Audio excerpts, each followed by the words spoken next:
পঞ্চগ্রহী যোগে নতুন বছরে জানুয়ারি থেকে ভাগ্য বদলাবে কোন কোন রাশি, চলুন তাহলে দেখে নিই এই অনুষ্ঠানের মাধ্যমে। নমস্কার দর্শকবৃন্দ, আমি শ্রী দেবদূত শাস্ত্রী। প্রত্যেক দিনের মতো আপনাদের মাঝে অ্যাস্ট্রোলজি এমন একটি পার্ট নিয়ে এসেছি যেটি দিয়ে আপনারা উপকারিতা পাবেন। তাহলে আজকের টপিক অথবা আজকের অনুষ্ঠান কি বিষয় আপনারা একটু মনোযোগ সহকারে দেখে নেবেন। 2026 সালের শুরুটা কিন্তু অত্যন্ত গুরুত্বপূর্ণ হতে চলেছে। বিশেষ করে জানুয়ারি মাস গ্রহের তীব্র গতিবিধি এবং কিছু বড় যোগের কারণে সমস্ত রাশির জীবনে গভীর প্রভাব ফেলবে। এই মাসের মাঝামাঝি সময় একটি বিরল এবং শক্তিশালী পঞ্চগ্রহী যোগ তৈরি হবে, যা জ্যোতিষশাস্ত্রে অত্যন্ত তাৎপর্যপূর্ণ হতে চলেছে। ঠিক আছে, যখন এই রাশিতে একাধিক গ্রহ একত্রিত হবে তখন কিন্তু তার প্রভাব অনেকটাই শক্তিশালী এবং অনেকটা বলশালী হয়ে উঠবে। 2026 সালে 8ই জানুয়ারি থেকে মকর রাশিতে সূর্য, চন্দ্র, মঙ্গল, বুধ এবং শুক্রের যুক্তিতে একটি পঞ্চগ্রহ যোগ তৈরি হতে চলেছে। শনির নিজস্ব রাশি মকরে এই যোগ কিন্তু বিশেষ শক্তি এবং স্থিতিশীলতা নিয়ে আসবে বলে মনে হয়। জ্যোতিষশাস্ত্র অনুযায়ী এই যোগ সমস্ত রাশিকে প্রভাবিত করবে, তবে 7টি নির্দিষ্ট রাশির জন্য এটি একটি সোনালী সময়ের চেয়ে কম হবে না আপনাদের জন্য। এই সময়কালে ধনলাভ, জ্ঞানের বৃদ্ধি, সম্পর্কের দৃঢ়তা এবং কর্মজীবন এবং ব্যবসায় বড় সাফল্যের যোগ তৈরি হতে চলেছে। কোন কোন রাশি এই যোগ তৈরি হতে চলেছে চলুন তাহলে দেখি আমরা এই অনুষ্ঠানের মাধ্যমে। প্রথম রাশি হচ্ছে আমাদের বৃষ রাশি। বৃষ রাশি জাতকদের জন্য এই পঞ্চগ্রহী যোগ একটা কর্মজীবন এবং আর্থিক বিষয় চমৎকার করে ফল দেবে। যারা নতুন চাকরি সন্ধান করছেন তাদের জন্য কিন্তু নতুন সুযোগ আসতে চলেছে এবং অন্যদিকে ব্যবসায়ীরা লাভজনক চুক্তি পাওয়ার সম্ভাবনা দেখছেন। পারিবারিক জীবনে বোঝাপড়া এবং সমন্বয় বাড়বে। অনেক দিন ধরে আটকে থাকা কাজগুলো কিন্তু আপনাদের এই টাইমটা সম্পূর্ণ হতে চলেছে, যারা ফলে মানসিক ভারসাম্য এবং আত্মবিশ্বাস বৃদ্ধি পাবে।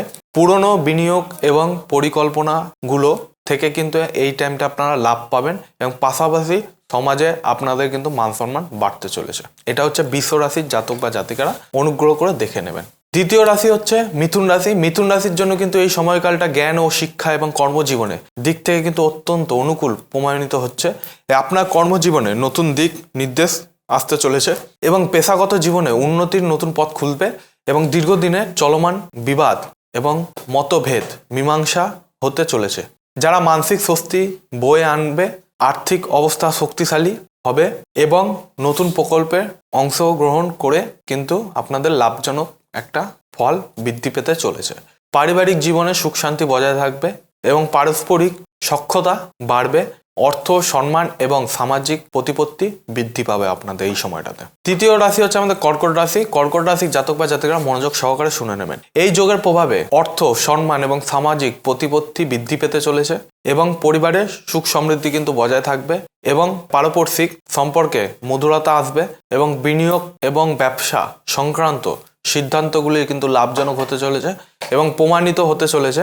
স্বাস্থ্যের উন্নতি এবং চুক্তি সংক্রান্ত সিদ্ধান্ত সফল হবে আপনাদের, যা ভবিষ্যৎ নিয়ে কিন্তু আত্মবিশ্বাস আপনাদের বাড়তে চলেছে। এটা কর্কট রাশির জাতক বা জাতিকারা তারা মনোযোগ সহকারে শুনে নেবেন।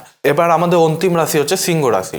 সিংহ রাশির জন্য এই সময়টি সম্পর্ক এবং সামাজিক যোগাযোগ শক্তিশালী করার কিন্তু একটা অনুকূল থাকবে এবং নতুন বন্ধু ও প্রভাবশালী ব্যক্তিদের সঙ্গে কিন্তু যুক্ত হওয়ার সুযোগ আপনাদের মিলবে এবং যা ভবিষ্যতে কিন্তু আপনাকে লাভজনক একটা অর্থ আপনাদের তুলে দিতে পারে আপনাদের জীবনে এবং কর্মজীবনে মান সম্মান বাড়বে এবং পদোন্নতি বা নতুন দায়িত্ব আপনাদের কাঁধে এসে চাপতে পারে এবং অর্থ সংক্রান্ত বিষয়ে কিন্তু চিন্তা ভাবনা করে নেওয়া আপনাদের সিদ্ধান্তগুলি কিন্তু লাভ দেবে এবং বাড়ির পরিবেশ আপনাদের সহযোগিতামূলক এবং আনন্দদায়ক থাকবে। এই যে 4টে রাশির ব্যাপারে আমি যেটা বলে দিলাম, এটা পঞ্চগ্রহী যোগের নতুন বছরে জানুয়ারি মাসে ভাগ্য খুলতে চলেছে এই রাশিগুলো। আপনারা কিন্তু মনোযোগ সহকারে দেখে নেবেন। কোনো রকম অসুবিধা হলে ফোনের মাধ্যমে আমার সঙ্গে যোগাযোগ করবেন। যদি একান্ত আমার সঙ্গে দেখা করতে চান, চেম্বারে অ্যাড্রেস দেওয়া আছে, সরাসরি চেম্বারে এসে আপনি দেখা করতে পারেন। আমার অনুষ্ঠান যদি আপনার ভালো লেগে থাকে অবশ্যই সাবস্ক্রাইব করবেন, বেল আইকনটিকে প্রেস করে দেবেন যাতে আমার নতুন অনুষ্ঠান আপনাদের কাছে তৎক্ষণাৎ পৌঁছে যায়। আজকের মতো এই পর্যন্ত দর্শকবৃন্দরা, পরবর্তী অনুষ্ঠানে আবার নতুনভাবে দেখা হবে। জয় শ্রী মহাকাল।